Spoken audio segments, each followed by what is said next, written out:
The forever perch 2021।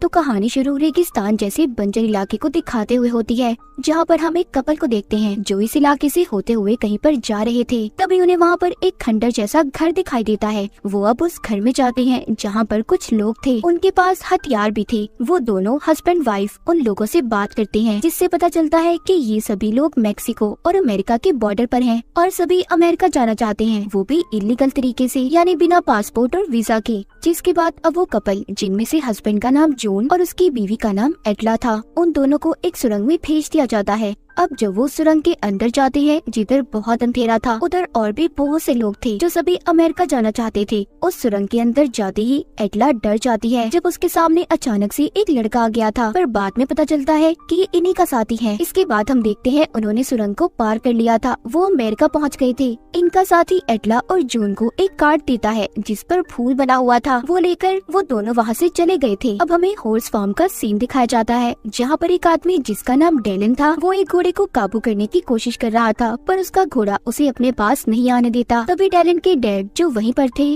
वो अपने बेटे से कहते हैं कि इस घोड़े को संभालना तुम्हारे बस की बात नहीं, हमें एक ऐसे आदमी की जरूरत है जो घोड़ों के बारे में अच्छे से जानता हो। तभी उधर जून आता है, जिसने घोड़े को अच्छे से काबू में कर लिया था। डेलन को ऐसा देखकर जून से जलन होने लगती है। वो अपना घोड़ा लेता है और वहाँ से चला जाता है। जून को डेलन के डैड ने अब काम पर रख लिया था। जिसके बाद आगे एटला दिखाई जाती है, जो एक फैक्ट्री में काम करती थी। वो वहाँ पर अपने एक दोस्त से बात कर रही थी। पता चलता है कि अमेरिका में दूसरे मुल्क से आए हुए लोगों को काम मिलना बहुत मुश्किल था, क्योंकि अमेरिका के लोग दूसरे मुल्क के लोगों से बहुत नफरत करते थे। उनका मानना ये था कि अगर हमारे मुल्क अमेरिका में दूसरे मुल्क से लोग आएंगे तो यहाँ पर सुकून खत्म हो जाएगा। एटला अपनी फैक्ट्री से कॉफी पीती बाहर निकलती है, लेकिन तभी वो इस बात को नोटिस करती है कि दो आदमी जिनके हाथ में गन्स थी, वो एटला को बहुत ही ध्यान से देख रहे थे। तभी सीन बदलता है और टीवी पर एक खबर चलती है, जिसमें बताया जा रहा था कि पर्च का दिन आने वाला है। अब मैं आपको बता दूं कि पर्च का दिन क्या था। उस दिन दूसरे मुल्क से आए हुए लोगों को अमेरिकन मार दिया करते थे। पर्च के दिन अमेरिका की गवर्नमेंट कुछ लोगों को, जिन्हें पर्जर्स कहा जाता था, जो दूसरे मुल्क से आए लोगों को मारती थी, उन्हें 12 घंटे दिए जाते। इसी दौरान वो किसी भी आदमी को मार सकते थे और उन पर कोई भी आदमी कानूनी कार्रवाई नहीं कर सकता था। अब आज वो दिन आ गया था जहाँ पर अमेरिका में खून का खेल शुरू होना था। जॉन और एटला भी दोनों अपना घर छोड़कर जा रहे थे। जैसा कि हमें पता है वो मेक्सिको से आए थे, इसीलिए इन्हें भी डर था कि कहीं ये लोग भी मारे न जाएं, क्योंकि ये दोनों अमेरिकन नहीं थे। तभी वहाँ पर एक बस आती है, जिसमें जॉन का दोस्त, जो उसके साथ डेलन के फादर के फार्म पर काम किया करता था, वो और कुछ लोग थे। अब ये भी बस में बैठकर दूसरी जगह पर आ गए थे। यहाँ पर लोगों से पैसे लेकर पर्च से बचाया जाता था। अब जून एटला और अपने दोस्त के साथ अंदर जाता है, जहाँ पर वो देखते हैं उधर और भी बहुत से लोग थे जो यहाँ पर पर्च से बचने के लिए 12 घंटे तक रुकने वाले थे। ये सभी दूसरे मुल्कों से अमेरिका आए थे। तभी टीवी पर एक और खबर आती है, जिसमें बताया जा रहा था कि पर्च शुरू होने वाला है और 12 घंटे तक सब कुछ बंद कर दिया जाएगा। सबको ऐसा लग रहा था कि 12 घंटे किसी कयामत से उनके लिए कम नहीं थे। पर्च का वक्त शुरू हो जाता है, जिस वजह से हर तरफ सन्नाटा छाया हुआ था। एटला और जॉन दोनों इस पर्च की वजह से बहुत परेशान थे। उधर डेलन जो अपने घर में था,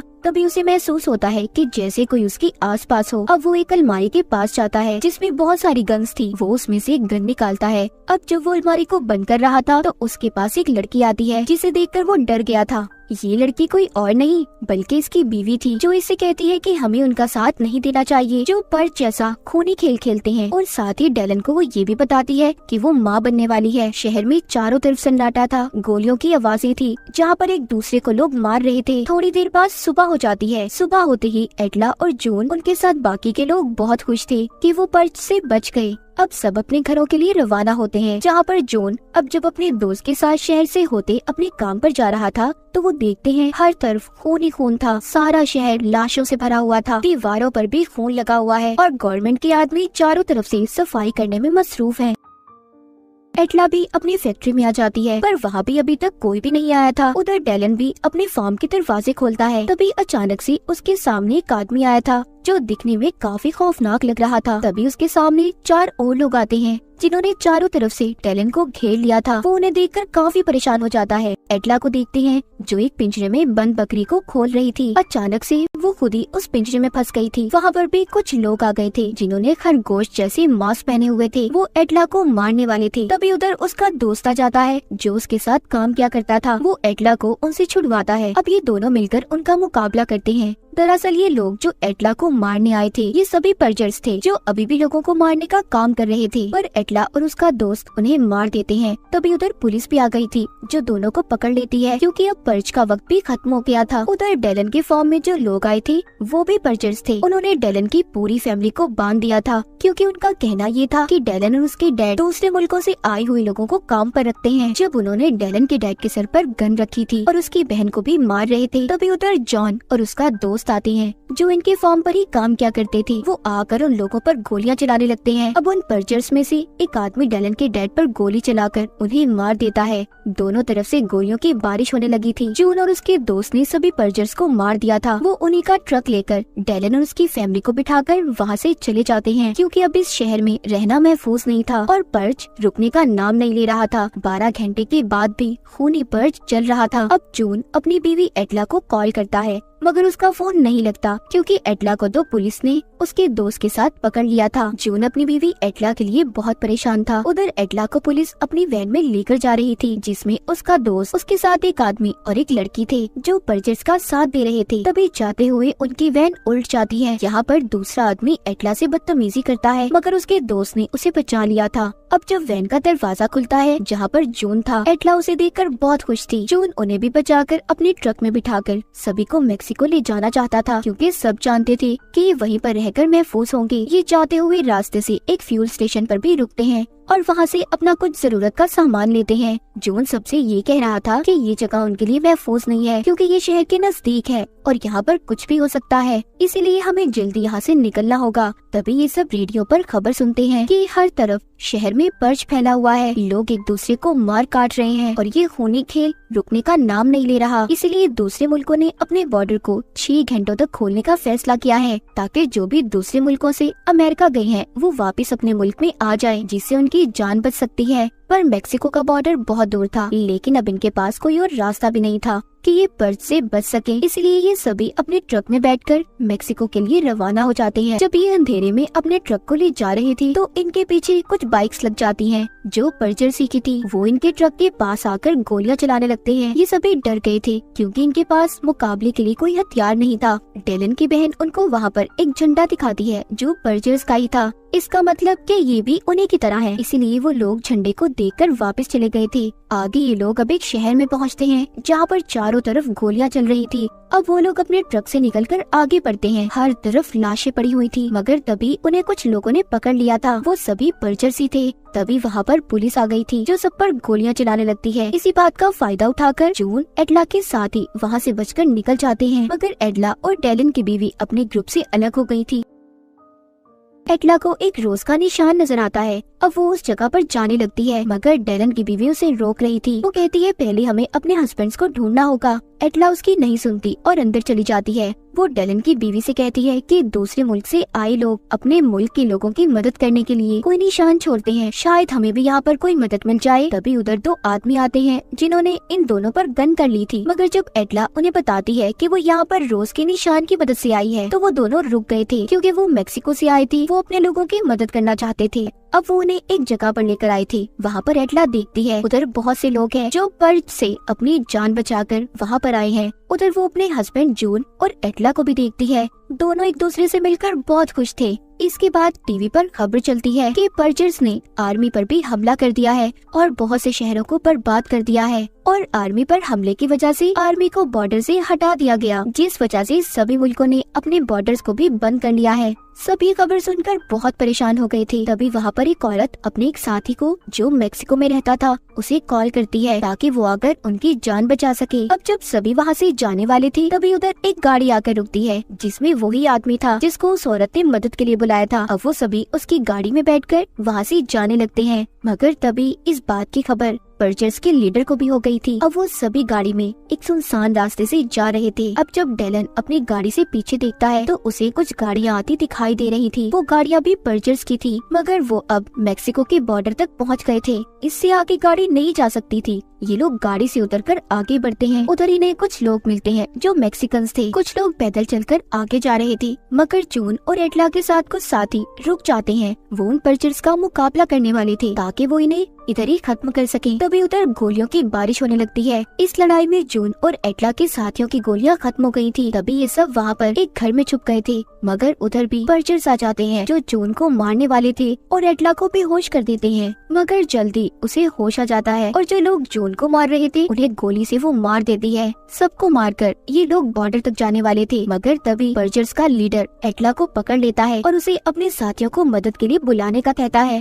ताकि जब वो आए तो वो उन्हें मार सके। मगर पीछे से जून और वो आदमी जो इन्हें बचाकर यहाँ पर लाया था, वो पर्चर्स के लीडर पर हमला करते हैं और उन्होंने उसे मार दिया था। सभी पर्चर्स मारे जा चुके थे। जून और बाकी के लोग बॉर्डर पार करके मेक्सिको आ गए थे। टेलन की बीवी जो माँ बनने वाली थी, उसके यहाँ भी बेटी होती है। आखिर में दिखाया जाता है सभी महफूज थे जो अमेरिका से मेक्सिको आ गए थे। The second movie name is It Comes at Night 2017. तो कहानी के शुरू में हमें बूढ़े आदमी को देखते हैं जो बैठा बहुत गहरी गहरी सांसें ले रहा था। उसके पास ही एक और आदमी बैठा था जिसने हाथों पर ग्लव्स दस्ताने पहने हुए थे और चेहरे पर मास्क चढ़ाया हुआ था। वो उस बूढ़े आदमी से कहता है, प्लीज डैड मुझे माफ कर दें, मुझे ये सब कुछ करना ही होगा। वो बूढ़ा आदमी इस आदमी का जिसका नाम पॉल था उसके डैड थे। अब पॉल और उसकी वाइफ अपने डैड को बाहर ले जाकर जंगलों में पहले पॉल उनका गला दबाकर मार देता है और फिर एक गड्ढे में डालकर उन्हें जला देता है। इसके बाद हमें पॉल की फैमिली दिखाई जाती है। रात को ये इसकी वाइफ और इसका बेटा खाने के टेबल पर बैठे सभी बहुत उदास थे। पॉल प्लेट्स उठाकर ले जाता है, जिसके बाद उसका बेटा भी सोने चला गया था। वो अपने कमरे में दीवार पर लगी एक पेंटिंग को बहुत ही गौर से देख रहा था। फिर उठकर अपने दादाजी के कमरे में जाता है। उसके दादाजी बेड पर बैठे थे। जब वो उनके पास जाता है तो अचानक से वो खून की उल्टियाँ करने लगते हैं। पॉल का बेटा डर गया था, वो अचानक से उठ जाता है। इसका मतलब ये था कि सिर्फ वो एक सपना देख रहा था। उसकी मॉम उसके पास आती है, कहती है, बेटा जल्दी उठो, घर में कोई आ गया है। इनके घर में इनके साथ एक डॉग भी रहता था। ये सभी मास्क पहनकर देखने जाते हैं। जब अचानक से दरवाजा खुलता है तो पॉल गोली चला देता है। उसकी वाइफ कहती है, रुको पॉल। वहाँ पर एक आदमी था, वो पॉल को देखकर अपने हाथ ऊपर कर लेता है और कहता है, मुझे माफ कर दो, मैं गलती से यहाँ पर आ गया हूँ, मेरे पास कुछ भी नहीं है। अब पॉल उसको पकड़कर बाहर ले जाकर एक पेड़ से बांध देता है। उसके मुंह पर भी टेप चिपका देता है। सारी रात वो आदमी वहीं पर रहता है। जब सुबह होती है तो पॉल उस आदमी को चेक करने जाता है कि कहीं वो इन्फेक्टेड तो नहीं, उसे कोई बीमारी तो नहीं। अब पॉल उसको अपनी गन दिखाता है और कहता है, देखो, इसको चलाने में मुझे जरा सी भी देर नहीं लगेगी, ये गोलियों से भरी हुई है। अब मुझे सच सच बताओ, तुम कौन हो, कहाँ से आए हो? वो उससे पहला सवाल पूछता है कि तुम मेरे घर पर क्यों झांक रहे थे और क्या लेने आए थे? वो आदमी जवाब देता है कि मैं नहीं जानता था, मुझे नहीं पता था कि इस घर में कोई रहता होगा क्योंकि लाइट्स भी बंद थी। फिर पॉल उससे सवाल पूछता है कि तुम यहाँ पर क्या ढूंढ रहे थे? वो आदमी कहता है, यहाँ से 50 मील की दूरी पर मेरी बीबी और बेटा एक खाली घर में रह रहे हैं। हमारे पास खाना और पानी सब कुछ खत्म हो गया है। यही सब कुछ चेक करने मैं यहाँ पर आया था। पॉल कहता है, क्या वो इन्फेक्टेड है? वो आदमी कहता है, नहीं नहीं, उन्हें भी कोई बीमारी नहीं है, हम सब ठीक हैं। पॉल उससे सवाल करता है कि तुम कितने दिन से वहाँ पर रह रहे हो? वो कहता है, 1 हफ्ता हो चुका है। पहले मैं अपने भाई के साथ रहता था, फिर उसकी मौत के बाद हम यहाँ पर आ गए। शहर के हालात बहुत खराब है, हर तरफ बीमारियाँ फैली हुई है। वो आदमी उससे कहता है, मेरी आंखों में देखो, मैं बिल्कुल सच कह रहा हूँ, मेरी एक एक बात सच है। पॉल अपनी वाइफ और बेटे से पूछता है, क्या हमें उसकी मदद करनी चाहिए या नहीं? आखिरकार ये सब लोग मिलकर फैसला करते हैं कि ये उसकी मदद करेंगे। अगले दिन पॉल उसको अपनी गाड़ी में बिठाकर उसकी फैमिली को लेने चला जाता है, जहाँ पर वो खुद गाड़ी चलाता है और उस आदमी को पीछे बिठाता है। जाते हुए रास्ते में उन पर हमला हो गया था। तभी पॉल अपनी गाड़ी के नीचे जाकर छुप जाता है। जब हमला करने वाला आदमी वहाँ पर आता है तो पॉल अपनी बंदूक से उस पर गोली चला देता है और बाहर आकर उसे मार देता है। दूसरा आदमी जो पॉल के साथ था, जिसकी फैमिली को लेने ही जा रहा था, वो कहता है, तुम्हें इसे नहीं मारना चाहिए था पॉल, क्या पता वो किसी बड़े गैंग का आदमी हो और क्या पता उसको ढूंढते उसके साथ ही यहाँ पर आ जाए। अब ये उस आदमी की लाश को उठाकर एक कटे हुए पेड़ के नीचे रख देते हैं, जहाँ पर एक और लाश थी। वो आदमी पॉल को यहाँ पर अपना नाम भी बता देता है, जिसकी फैमिली को ये लेने जा रहा था। उसका नाम विल था। अब विल पॉल को अपनी फैमिली के पास लेकर जाता है। वहाँ पर पॉल की वाइफ सबसे कहती है, फिक्र करने की कोई बात नहीं। विल की फैमिली में उसकी वाइफ, बेटा और बहन थी। ये सबको लेकर अपने घर आ गई थी। रात को खाना खाते हुए पॉल सबको समझाता है कि उन्हें क्या करना है और कैसे यहाँ पर रहना है। वो उनको ये भी कहता है कि जब तक कोई इमरजेंसी ना हो किसी को बाहर नहीं निकलना, सबको अपना ख्याल रखना है। ये सब अब सोने चले जाते हैं और सारे हंसी खुशी रहने लगे थे। सुबह जंगल में जाकर पॉल का बेटा विल को लकड़ियाँ काटना भी सिखाता है। जब रात को पॉल का बेटा सो रहा था तो उसके पास विल की बहन आती है। वो जब उसके करीब आती है तो उसके मुंह से खून निकल निकल रहा था। पॉल का बेटा डर जाता है, वो डर कर खड़ा हो गया था और यहाँ पर हमें पता चलता है कि वो सिर्फ ये एक सपना देख रहा था। अब ये बाहर जाता है जहाँ पर विल की बहन बिल्कुल अकेली बैठी थी। ये उसको बुलाता है तो वो डर गई थी। अब दोनों बैठकर बातें करते हैं। विल की बहन बताती है, तुम जानते हो मुझे केक, कुकीज, आइसक्रीम बहुत पसंद है। तो पॉल का बेटा कहता है, नहीं मुझे नहीं पसंद। जिस पर वो कहती है, बड़े अजीब हो, तो तुम्हें मीठा नहीं पसंद। ये दोनों यहाँ पर बैठकर बहुत सारी बातें करते हैं। फिर दोनों एक दूसरे को गुड नाइट बोलकर सोने चले जाते हैं। अगली सुबह पॉल का बेटा उसे कहता है कि डैड ये लोग बहुत अच्छे हैं। तो पॉल कहता है, देखो बेटे, ये बात याद रखना कि जो नजर आता है जरूरी नहीं वही सच हो। तभी उनका डॉग जोर जोर से भौंकने लगा था और जंगल की तरफ जा रहा था। पॉल का बेटा उसके पीछे जाने की जिद कर रहा था, पर वो अपने बेटे को समझाता है कि देखो हमें घर चलना चाहिए, उसे घर का रास्ता मालूम है, वो खुद ही आ जाएगा। रात को जब पॉल का बेटा सो रहा था तो अचानक से उसकी नींद खुल जाती है। जब बाहर जाकर देखता है, विल का बेटा अकेले एक कमरे में सो रहा था। ये उसे उठाकर उसके कमरे में छोड़कर आता है। पर जब वो अपने कमरे में वापस जा रहा था तो उसे मेन दरवाजे से आवाजें आती है। ये जल्दी से जाकर अपने मॉम डैड को जगाता है और कहता है कि जाकर देखें बाहर कोई है। अब पॉल और उसकी वाइफ मास्क पहनकर देखने जाते हैं। दरवाजे पर इनका डॉग था जो मर चुका था, वो भी इन्फेक्टेड था, किसी बीमारी की लपेट में था। पॉल का बेटा अपने डॉग की ऐसी हालत को देखकर बहुत रोता है, पर पॉल अपने बेटे को डांट कर जाने का कहता है। अब ये अपने डॉग को भी एक गड्ढे में डालकर जला देते हैं। जब रात को ये सब लोग इकट्ठे बैठे थे तो यहाँ पर इन्हें पता चलता है कि विल की फैमिली इन्फेक्टेड है। मतलब यहाँ पर विल इनसे झूठ बोल रहा था। पॉल जानकर ये फैसला करता है कि विल की फैमिली अब इनसे अलग रहेगी। जब रात होती है तो पॉल का बेटा गुजरते हुए विल के बेटे के रोने की आवाज को सुनता है। ये जाकर अपने मॉम डैड को बताता है। पॉल उठकर विल के पास जाता है और उसका दरवाजा खटखटाने लगता है, पर वो दरवाजा नहीं खोलता। उसका बेटा इन्फेक्टेड हो गया था, वो भी बीमारी की लपेट में था। वो जानता था कि जैसे ही वो दरवाजा खोलेगा पॉल उसको मार देगा, क्योंकि इसकी फैमिली इन्फेक्टेड हो गई थी। विल अब बाहर आता है, पॉल से कहता है, प्लीज हमें कुछ मत करो, हम यहाँ से चले जाएंगे। पर जैसे ही विल बाहर निकलता है वो अपनी फैमिली के साथ जाने लगा था। पॉल उसको गोली मार देता है। बेटी विल की वाइफ बहुत रो रही थी। फिर जिसके बाद पॉल उसकी वाइफ, बहन और बेटी सबको मार देता है। उधर पॉल का बेटा भी इन्फेक्टेड हो गया था। कुछ दिन के बाद वो भी मर जाता है। मतलब विल की फैमिली की वजह से पॉल ने अपने बेटे को खो दिया था। हमें इस कहानी में ये नहीं बताया गया कि ये वायरस कहाँ से आया था और क्यों सबको इन्फेक्ट कर रहा था, क्यों बीमार हो रहे थे सब। बीमारी भी ऐसी खतरनाक कि बचने का कोई रास्ता ना हो। शहर में बीमारी फैलने की वजह से ये लोग जंगल में आकर रहने लगे थे, पर बेचारे वहाँ पर भी नहीं बच पाए। अब बचे थे पॉल और उसकी वाइफ। अब सवाल ये था कि क्या वो ज्यादा देर तक जिंदा रह पाएंगे। और इसी के साथ ये कहानी यहीं पर खत्म हो जाती है।